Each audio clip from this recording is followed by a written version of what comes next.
What is up, guys? It's me, TheGamingD, and welcome back to another video. Guys, this is gonna be my first kind of like pay-per-view review video, pay-per-view review, and it's gonna be on the horror show at Extreme Rules. It just happened and ended like a few hours ago.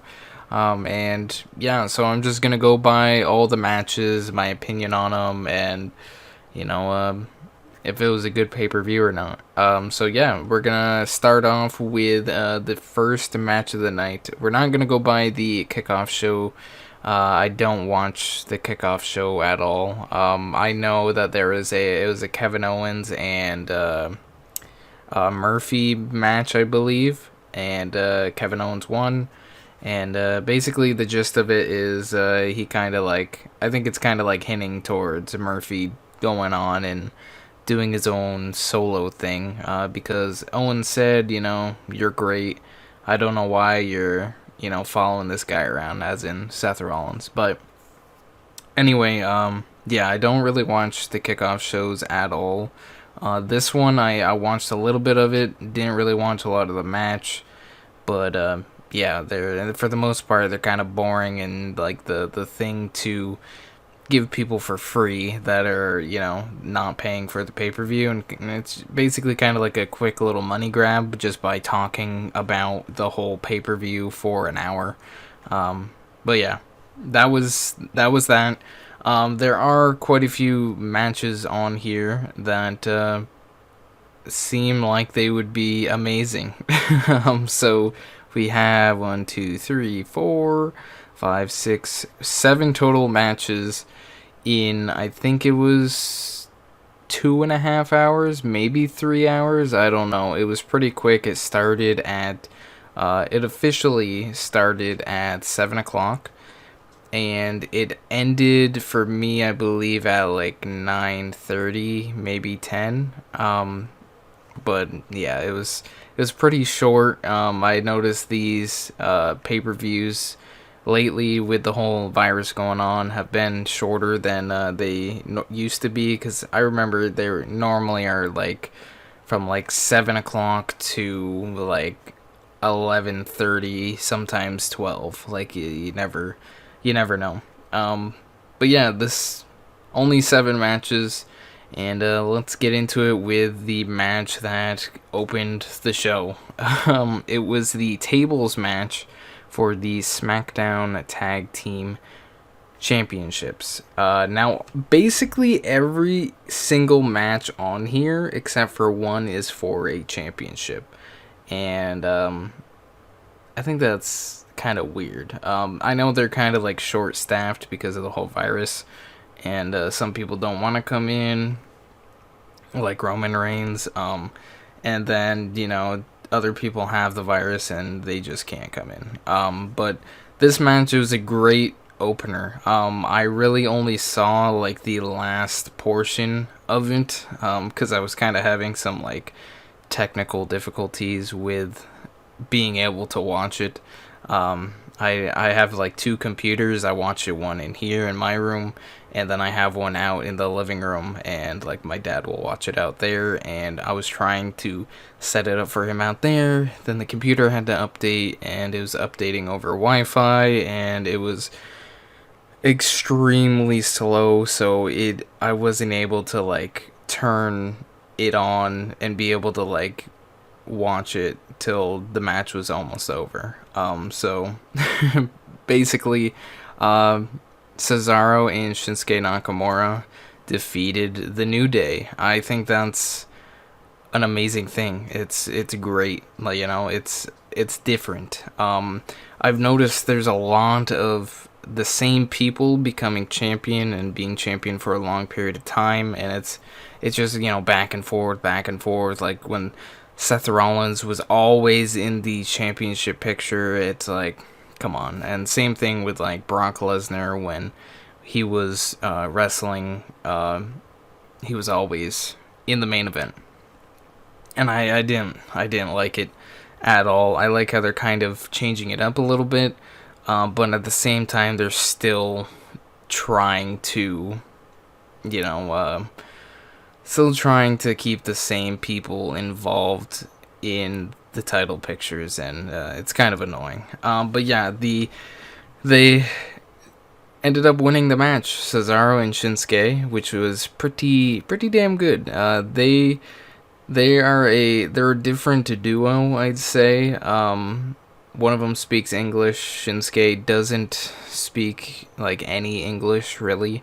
And it's, I don't know.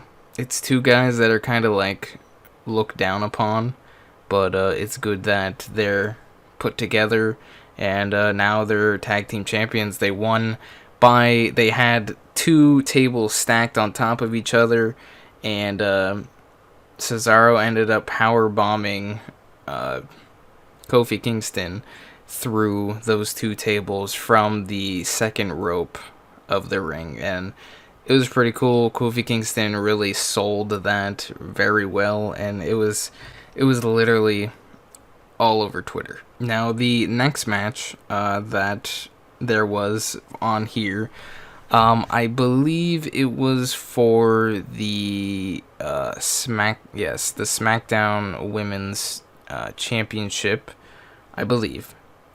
Yes, it was. So the SmackDown Women's Championship, it was Nikki Cross versus Bayley for the SmackDown Women's Championship, and of course Bayley won. Obviously there had to be cheating involved, with Sasha Banks being on the sidelines. I don't know why Alexa Bliss was there. She didn't really do anything. She was kind of just standing there just to be there, but we do have something to talk about her later on. But yeah, it was kind of dumb. I didn't really enjoy the match that well. I don't like how I said something like this on Twitter. If you guys want to see anything I have to talk about, like wrestling related, Twitter's the best spot to find me because on there I just say my opinion during pay-per-views and such, and yeah, I just give you the real take on how I feel about it. But anyway, I feel like they're really trying ever since Becky Lynch became the Becky Two Belts. They're really trying to like replicate that in a lot of people. You got Bayley with the tag titles and the SmackDown Women's Championship. Then you have on NXT with Keith Lee with the North American and the NXT Championship. It's pretty wild. And then later on in this show, they're trying to do the Sasha Banks and the Raw Women's Championship, and they're trying to do that way too much. Like we don't need all of the titles on the same group of people at all times. Like it's pretty ridiculous. But yeah, at the end of it, Bayley, she cheated. She used one of Sasha Banks's like knuckle things that says boss on it, and hit out of all places to hit Nikki Cross, hit her right in the stomach. And then like did a finish on her and pinned her easily. Yeah, that was that. I didn't really enjoy that match at all. It was pretty damn boring, and yeah. So, anyways, the next match, I believe it was the United States title match. They did introduce the new U.S. title a few weeks ago, and it's supposed to be MVP versus Apollo Crews for the United States Championship to, decide who's actually champion or whatever. But of course, MVP comes out, and he just talks and talks, and then come to find out that before the pay-per-view, Apollo Crews was ready to defend his championship, but the doctors would not, pass him, wouldn't clear him to fight. So from that point on, MVP declared himself United States champion as forfeit. And man, like it's a new championship. It's a nice looking one, and so far they're already like disrespecting. They're disrespecting it. Like I don't understand, and they're kind of disrespecting Apollo Crews at the same time. Like, I bet he can wrestle. They just are like, I think they're gonna try to like keep it going until maybe SummerSlam next month, and I think that's a really bad idea. Like, they could have did something tonight, but they just didn't. So that match was pretty disappointing because it wasn't a match. It was just MVP talking for a couple minutes, and then he left, and that was it. And then we have the next match. I believe this was the next match. I think it was the Rey Mysterio versus Seth Rollins eye for an eye match. Now, in this match, overall it was pretty good. On Twitter, so I'm kind of like involved in like this. It's called like wrestling Twitter, I guess you can call it, and it's just people, tweeting about, the events and wrestling related stuff, and it's, all that good stuff. And basically people were kind of crapping on this Rey Mysterio and Seth Rollins match, and I don't understand why.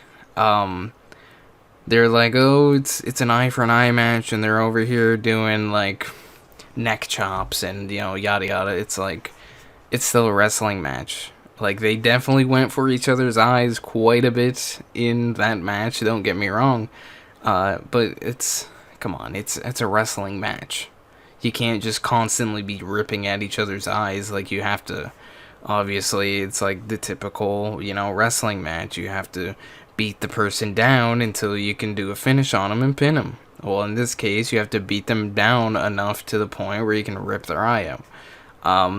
But I was kind of hoping in this match we would see Dominic Mysterio come out and maybe like save his dad, or maybe do like a heel turn and beat up his dad and join Seth Rollins or something.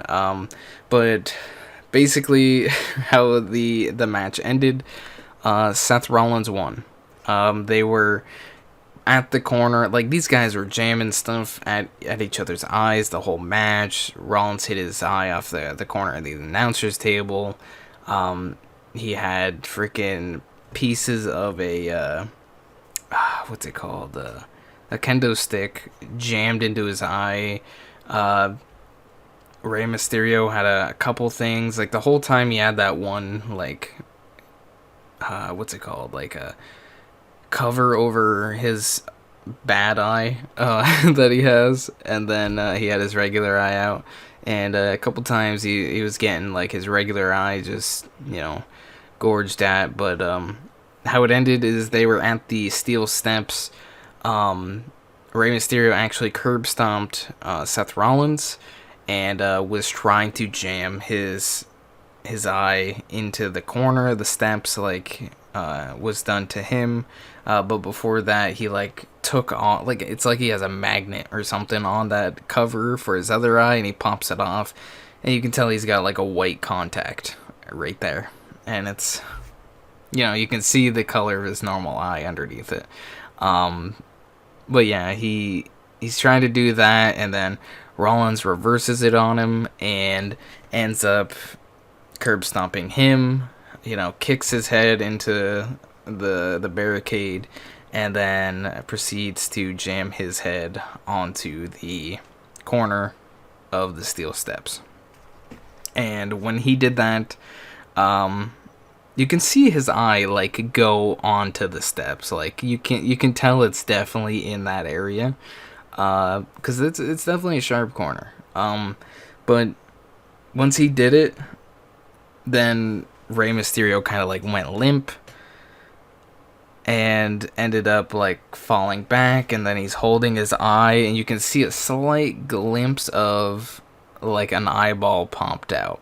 Now, when I'm thinking of like an eyeball popped out, I'm thinking like you gotta go in and like scoop it out and it'll pop right out. But by pushing it onto the corner of something sharp, you would think it would kind of like pop it and, you know, like crush the eyeball, because the eyeball is kind of sensitive. You know, it's soft.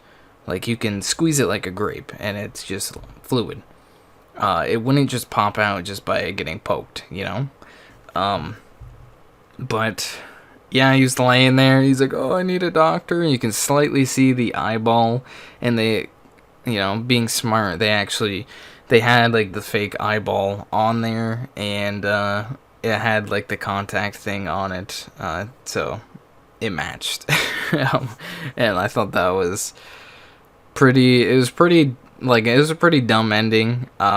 Rollins instantly when he saw it, he just immediately thought about throwing up, and you see him start like dry heaving, and then the camera cuts over to him and he's like puking on the ground, and I'm just like, oh my god, this was such it was such a cringe ending. Like, I don't understand why they needed to do an eye for an eye match. Like, it was just it was a dumb ending, but the match itself, if it was just a normal wrestling match, I think it was a good one. There's a few good spots in it. They did a really good job, and yeah. So basically, I believe that Rey Mysterio, he's been wrestling, not under contract for the WWE. His contract went up a little while ago, and he's been just trying to just finish the storyline, and then I think he's not coming back. Which kind of sucks. But, you know, it's whatever makes him happy. Hopefully we do see his son in the ring soon. That'd be really nice. But supposedly this is kind of writing him off, or killing him off. But what can you do? I hope that's not true. But it's been a thing that's been going around for a few weeks now, maybe even a month, and I'm hoping it's not true. But enough with that match. I would like to see where the Monday Night Messiah goes from there, but we'll never know. Now, the next match that I believe happened was the Raw Women's Title match. It was Sasha Banks, which is half of the tag team champions, against champion Asuka. Now, Bayley and Kairi Sane were both on ringside, and this is another bad decision. I think like an ending like this shouldn't be. Again, with the whole trying to be double champion thing, they're overdoing it, and they're milking it as hard as they can, and I don't understand why, and Sasha Banks won this match. It might be overturned, I don't know, we'll have to see on Raw tomorrow night, but the way it ended was Asuka was about to finish Sasha by spraying the green mist into her face and, you know, pinning her and doing her finisher and then pinning her. But when she sprayed the mist, Sasha moved and it hit the referee right in the face. And when they did that, the ref went down, rolled out of the ring, and then Sasha ended up hitting Asuka with the tag team championship and putting her down for a second.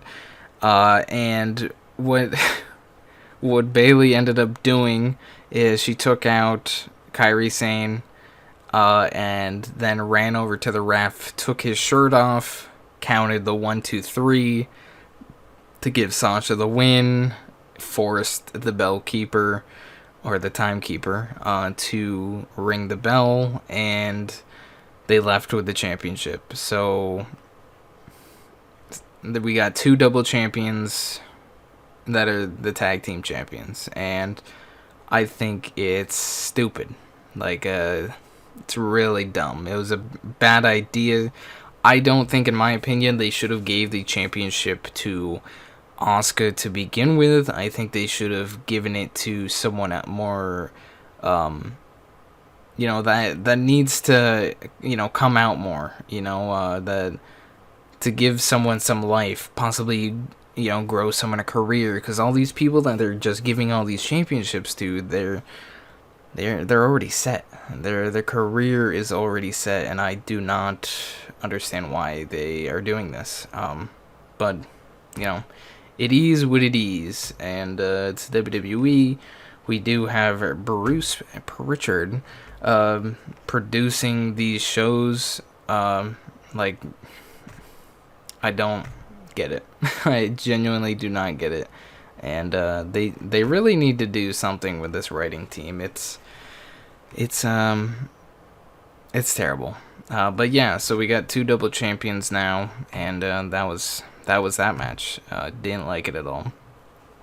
Now here we have the WWE Championship match, which is Dolph Ziggler versus Drew McIntyre for the championship, obviously. And the stipulation was picked by Dolph Ziggler. Now, what he picked for a stipulation, there's people that are just memeing on him for it, like, oh, he could have picked a stipulation if you're not Dolph Ziggler, you can't win the match. That would have been perfect. Like, he immediately won the championship.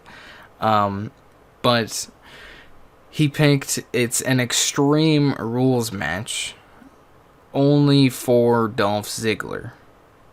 And if Drew McIntyre, it's just a normal match for him. You can tap out, you can get pinned, you can, all,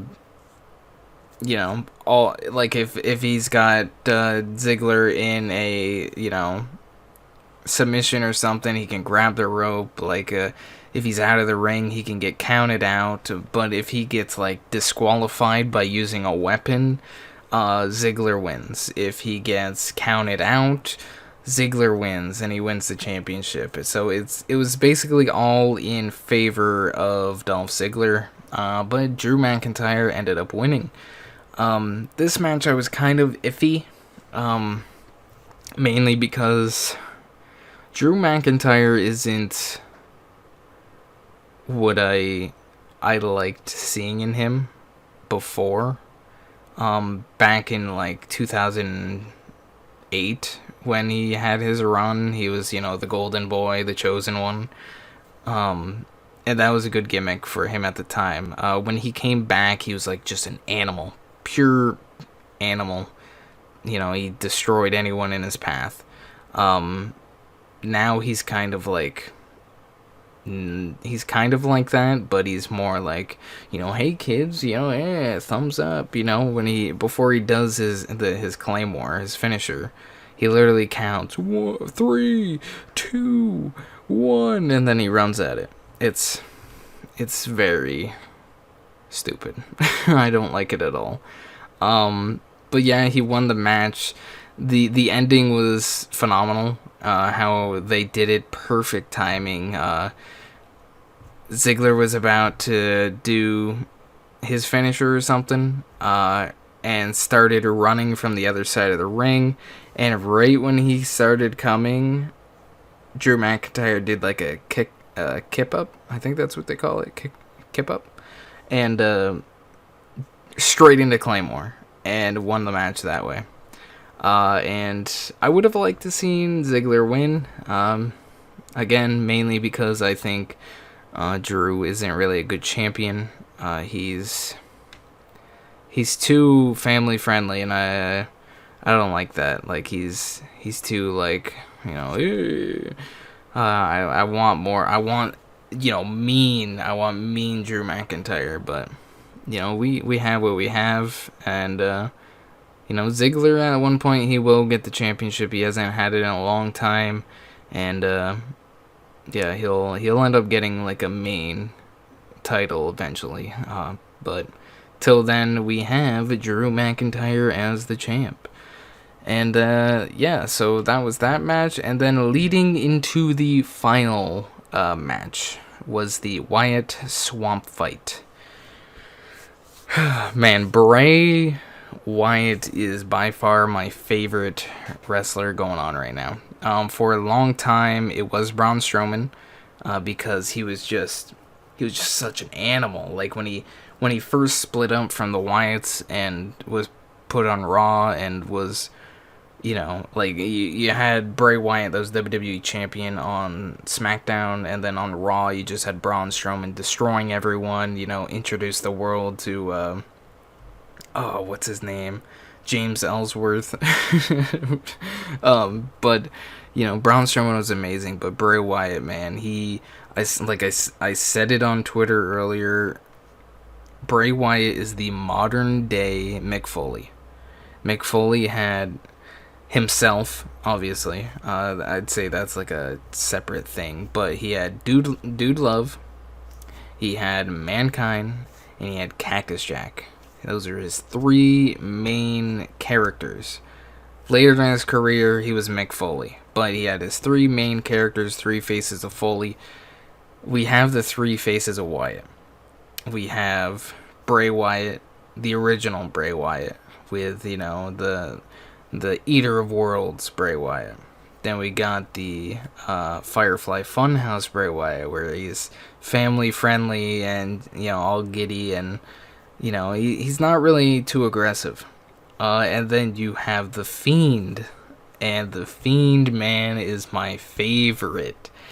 Oh my god, he does such a good job with all of these characters, and they all are different in like different ways, and he does such a good job with these, and I'd love to watch the Fiend in person. Like he's just an animal, and I want to see him with the Universal Championship. Now, in this match, we don't know who won. We literally do not know who won.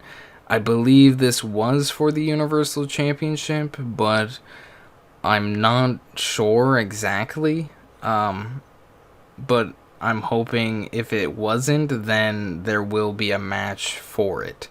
Whether it's sometime on SmackDown, because if it's on SmackDown and it's something like this, dude, the ratings will go up. Like, ratings have been dropping dramatically for wrestling lately. But if people see him wrestle, man, they love it. They love seeing him there.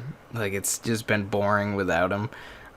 But in this match,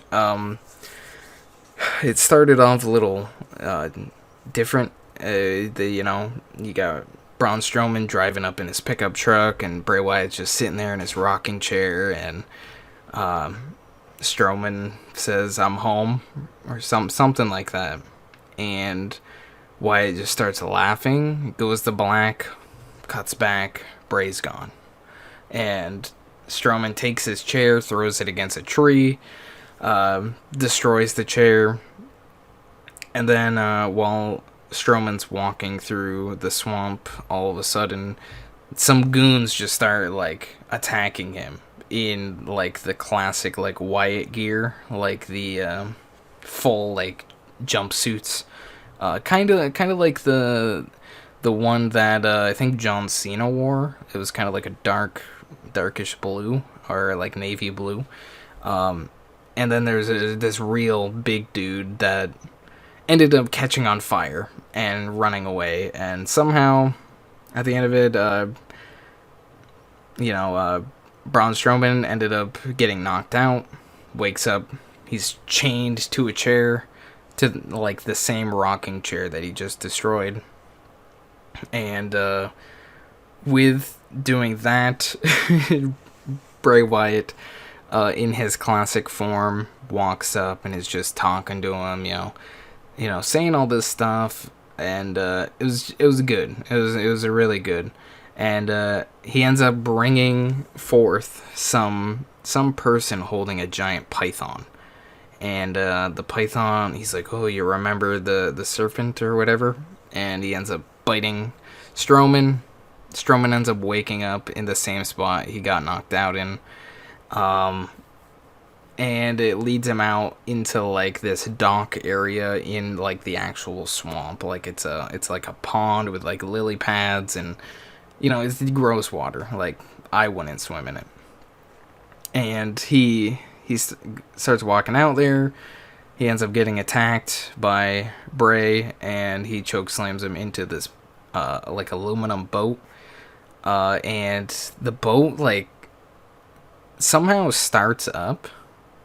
Like it just starts, and it starts going to the middle of the pond. You hear it, it stops, and then all of a sudden you see it come back, and Strowman's like, why does it come back? It comes back, it stops. He looks in the boat, no one's in there, and he gets attacked again, and ends up almost like drowning.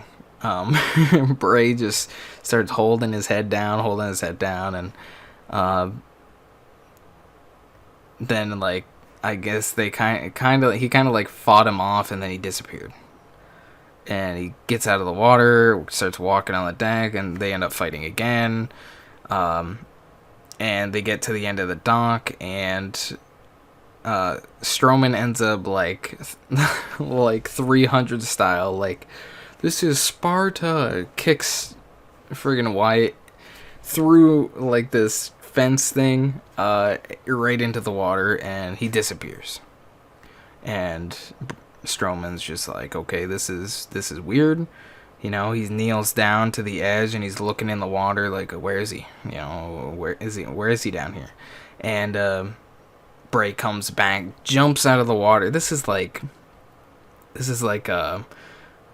some like Jason stuff, or if you think about it, like kind of like Freddy versus Jason. I think there's a scene like this in that movie, where Jason grabs Freddy and just pulls him underwater. But it's like that, grabs him by the beard and just yeets him into the water. And you can see them kind of like tussling underwater, and the water gets calm, and all of a sudden you just see like one big air bubble pop up. And you're like, you see the corner of the screen where they show that little like trademark thing. You're like, oh my god, is that how it's gonna end?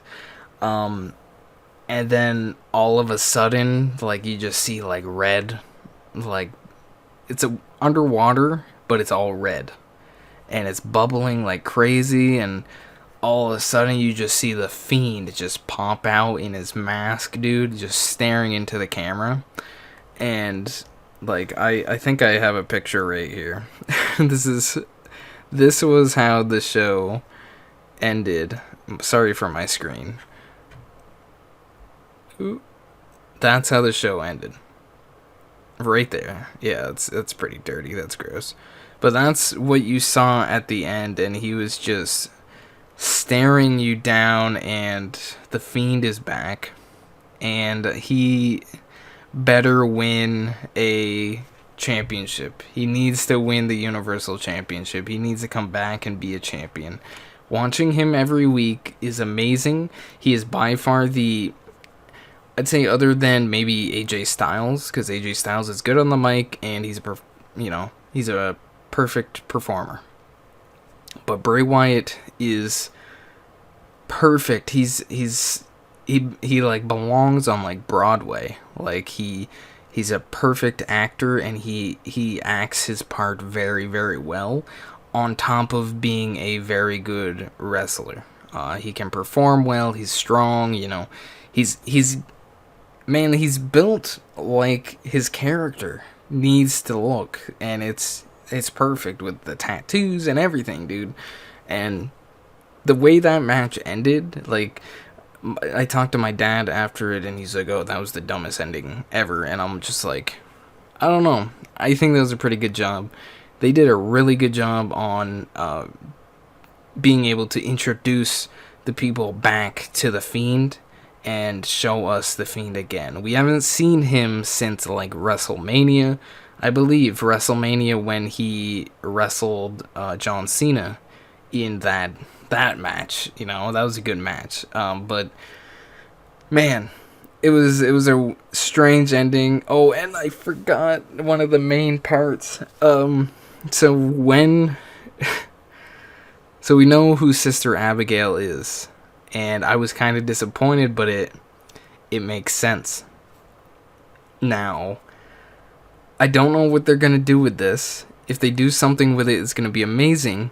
But so with it, they were doing.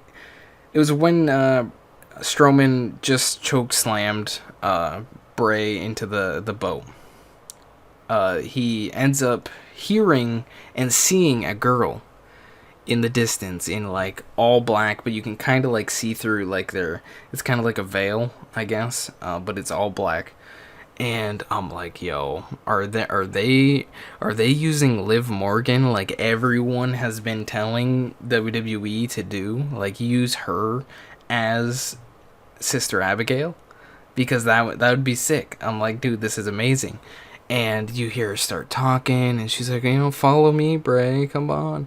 And all of a sudden, she like lifts her thing up, and it's Alexa Bliss.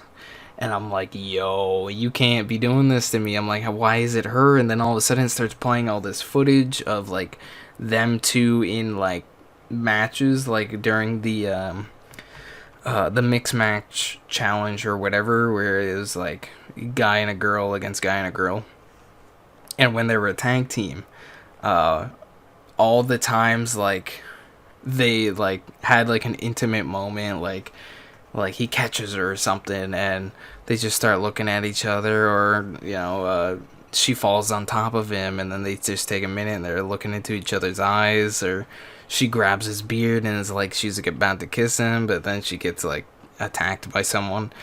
Man, they used that perfectly, and they did such a good job, man. It's wild. Like it just blows my mind, man.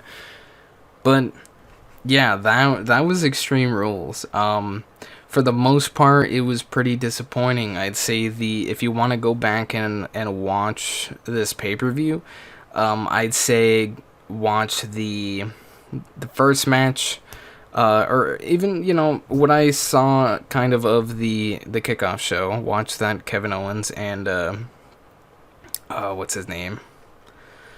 Murphy match. There we go. You can watch the tables match for the tag team titles. That was pretty good. Watch obviously the Wyatt Swamp fight. I'd say the eye for an eye match, and I'd say it's kind of like a toss up for the WWE Championship match. That's kind of like if you have the time, watch it. But all those other ones, I'd say definitely go watch them. They're all pretty good. I'd say 3.5 out of 7 matches were perfect. I wouldn't say perfect, were good. So yeah, I'd say the way I'll do my ratings for these matches or these pay-per-views, I'll kind of do it out of stars for how many matches there are on the main card. So with 7 matches, I'd give it a 3.5 out of 7. So basically 5 out of 10, I guess. That's it's not bad. It's definitely iffy, but man, definitely watch that Wyatt Swamp fight. Is pretty damn good. But yeah, if you guys have any opinions on this, hit me up on Twitter or in the comments down below. Just let's talk about it. And yeah, so I'll see you guys in my next video, and peace.